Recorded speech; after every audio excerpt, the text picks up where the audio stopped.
Sungguh benar kataku ini, kalau sebutir gandum tidak ditanam ke dalam tanah dan mati, ia akan tetap tinggal sebutir.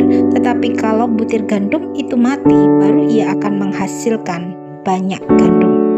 Dan ketika Yesus Kristus mati di atas kayu salib, tabir bait suci terkoyak menjadi dua dari atas sampai ke bawah. Terjadi gempa bumi, bukit-bukit batu terbelah, kuburan-kuburan terbuka, dan banyak orang kudus yang telah meninggal dibangkitkan. Sesudah kebangkitan Yesus, mereka keluar dari kubur, lalu masuk ke kota kudus dan menampakkan diri kepada banyak orang. Ketika Yesus Kristus mati, Yesus Kristus turun ke neraka untuk membebaskan orang-orang tawanan, diputuskannya belenggu-belenggu mereka dan dibawanya mereka keluar. Banyak orang-orang kudus mengalami kuasa kebangkitan Allah. Tuhan Yesus bangkit dari antara orang mati sebagai yang sulung dari antara orang-orang yang telah meninggal. Sebagai orang-orang yang percaya kepada Tuhan Yesus Kristus, kita harus yakin dan percaya kepada kebenaran firman Tuhan, janji-janji Allah kepada kita, bahwa sekalipun tubuh jasmani kita harus mengalami kematian, tapi tidak semua kita harus mengalami kematian. Tetapi orang-orang yang mati di dalam Kristus itu bukanlah kematian yang kekal dan tidak ada pengharapan. Sebaliknya, kematian kita di dalam Kristus adalah istirahat di dalam Tuhan, tidur panjang yang akan mengalami tubuh kebangkitan pada akhir zaman. Sama seperti Tuhan Yesus Kristus telah bangkit dari antara orang mati. Rasul Paulus mengingatkan kita, selanjutnya kami tidak mau saudara-saudara bahwa kamu tidak mengetahui tentang mereka yang meninggal, supaya kamu jangan berduka cita seperti orang-orang lain yang tidak mempunyai pengharapan.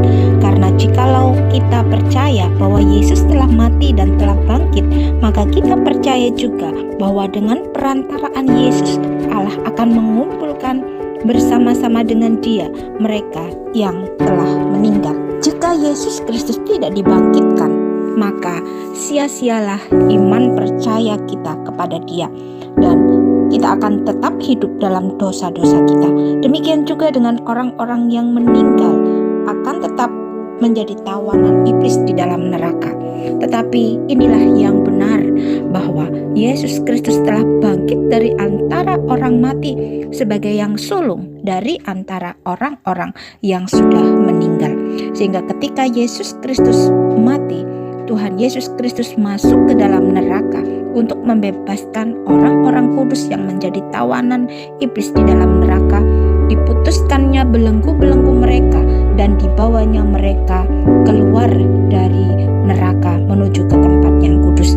Inilah kebangkitan orang-orang mati yang dibangkitkan sebelum waktunya, yaitu sebelum akhir zaman. Dan nantinya ketika Tuhan Yesus Kristus datang kembali untuk kedua kalinya ke dalam dunia ini, orang-orang yang mati di dalam Kristus, mereka akan dibangkitkan terlebih dahulu, barulah kita yang masih hidup akan diubahkan dalam sekejap. Orang-orang yang sudah mengenakan tubuh kemuliaan ini yang akan terangkat ke sorga, menyongsong Tuhan Yesus di awan-awan, dan semua mata di seluruh dunia akan menyaksikan momen pengangkatan gereja Tuhan yang terangkat ke sorga. Dan di dunia ini, zaman gereja telah berakhir karena sudah terangkat ke sorga, dan pemerintahan antikris akan dimulai. Semuanya itu sudah dinubuatkan oleh Daniel. 70 kali 7 masa telah ditetapkan atas bangsamu dan atas kotamu yang kudus, untuk melenyapkan kefasikan, untuk mengakhiri dosa, untuk menghapuskan kesalahan, untuk mendatangkan keadilan yang kekal, untuk menggenapkan penglihatan dan nubuat, dan untuk mengurapi yang maha kudus. Ketahuilah dan pahamilah dari saat firman itu keluar, saat Yerusalem akan dipulihkan dan dibangun kembali, sampai kedatangan seorang yang diurapi.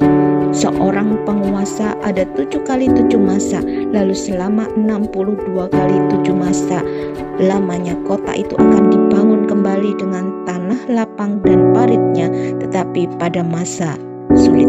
Sesudah ke-62 kali 7 masa itu, seorang yang telah diurapi akan disingkirkan dan tidak memiliki apa-apa. Rakyat seorang raja yang akan datang akan memusuhi Kudus itu, tetapi raja itu akan menemui ajalnya dalam air bah, sampai pada akhir zaman akan ada peperangan dan pemusnahan seperti yang telah ditetapkan. Raja itu akan membuat perjanjian itu menjadi berat bagi banyak orang selama 1 kali 7 masa. Pada pertengahan 7 masa itu, ia akan menghentikan korban sembelihan dan korban sajian. Di atas sayap kejijikan akan datang yang membinasakan sampai pemusnahan yang telah ditetapkan menimpa yang membinasakan itu. Yesus berkata bahwa jadi apabila kamu melihat kejijikan yang membinasakan berdiri di tempat kudus menurut firman yang disampaikan melalui Nabi Daniel, pembaca hendaklah memahaminya. Nubuatan Daniel ini akan terjadi, yaitu setelah pengangkatan gereja akan ada 7 masa aniaya. Mengapa harus ada aniaya, penderitaan, duka cita, kesukaran-kesukaran yang lainnya yang harus menimpa orang-orang yang percaya? Di dalam hidup ini kita mengenal istilah yang namanya tidak ada yang gratis di dunia ini. Demikian juga kalau kita ingin masuk dalam kerajaan sorga, kita harus bayar harga. Dan Allah hanya menguji orang-orang yang terpilih, orang-orang yang benar, karena Allah saja yang dapat melihat isi hati kita yang terdalam. Dan kalau Allah hanya menguji orang yang benar saja, maka Allah tidak akan menguji orang yang tidak benar. Apabila seseorang dicobai, janganlah ia berkata, "Aku sedang dicobai oleh Allah," sebab Allah tidak dapat dicobai oleh yang jahat, dan ia sendiri tidak mencobai siapapun. Orang-orang yang benar akan terlihat aslinya ketika bagaimana ia bersikap atau bereaksi ketika harus mengalami ujian pencobaan dalam kehidupannya. Contohnya Ayub yang memiliki pondasi iman yang kuat kepada Allahnya. Ayub berani membayar harganya, itu dengan menanggung segala kehilangan harta bendanya, anak-anaknya, kesehatannya, istrinya yang tidak mendukung Ayub, teman-teman Ayub yang menghakimi Ayub. Sekalipun Ayub harus putus asa dalam menghadapi ujian yang dihadapinya, tetapi Ayub tetap mengandalkan Allah, berharap akan pembelaan yang daripada Allah saja.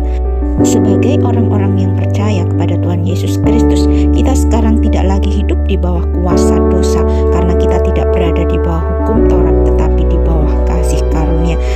Oleh kasih karunia Allah yang membenarkan kita, maka sekalipun mungkin kita mengalami ujian yang sama seperti Ayub, tetapi kita tidak akan sampai berduka cita, depresi seperti yang dialami oleh Ayub.